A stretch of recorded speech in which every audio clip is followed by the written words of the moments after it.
The main highlight of Prime Minister's Valley visit might have been the surprise interaction with the Jawans at the world's highest battlefield. But that high point was soon overshadowed when he announced a 745 crore rupees package for Kashmir. Remember, Omar Abdullah had sought a package of 44,000 crore rupees, but Modi has granted only 745 crore rupees for the moment. We have Shuja joining us on the phone line from Srinagar for more on the story. Shuja, the money, we believe, is going to be sent directly into the accounts of the flood victims. Is there any understanding on how the centre is going to logistically make this possible?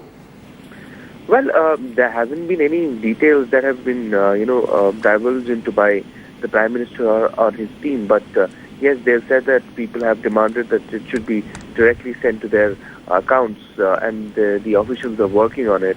But that hasn't been said. The point really is that the kind of demand, the requirement that the state government has made in terms of a special package for the state of Jammu and Kashmir to make sure that the rehabilitation happens in it at its full swing is much higher than what the Prime Minister has said.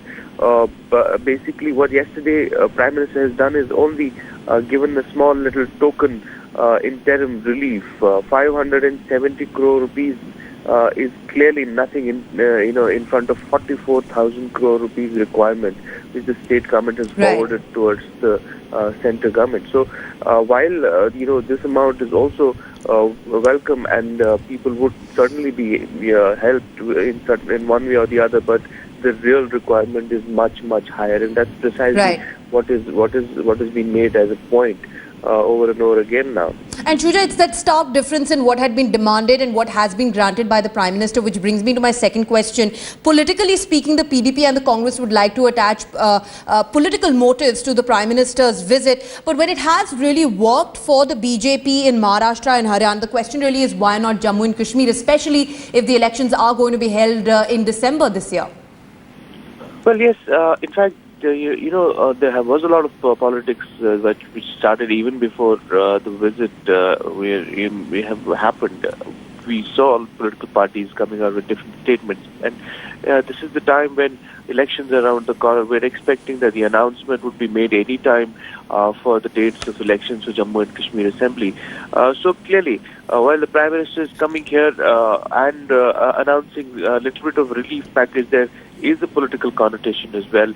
People are attaching motives in terms of whether this is going to help the BJP in the upcoming General Assembly elections, or whether the Prime Minister is deliberately choosing this time just ahead of the elections, because we know that the model code of conduct would be initiated, and then it will be very difficult for governments to organize functions like these. Right. The BJP currently holds, if I'm not mistaken, 11 seats in an 87-member house. The question really is whether gestures like this by Prime Minister Modi can possibly change the electoral fortunes of the BJP in the valley. But the Prime Minister was also in Siachen, remember, to meet our brave troops. Pakistan, on the other hand, decided to gift another betrayal on Diwali. There was intermittent firing that was reported from Pakistan Rangers in the Samba sector, and another breach that was reported in the Arnia sector. BSF sources, however, said that they did not retaliate to Pakistan's unprovoked firing, considering it was Diwali yesterday. Shuja, coming back to that point, the visit to Siachen, also a very loaded message to Pakistan, isn't it? Right, we'll get Shuja back on the line in a short while from now. But remember, the Prime Minister chose to visit Siachen really to boost the morale of our troops at a time which was sent to serve as a message to Pakistan when the Million March in London is going to be organized in a few days from now, and also, of course, the unabated firing along the line of control and the international border.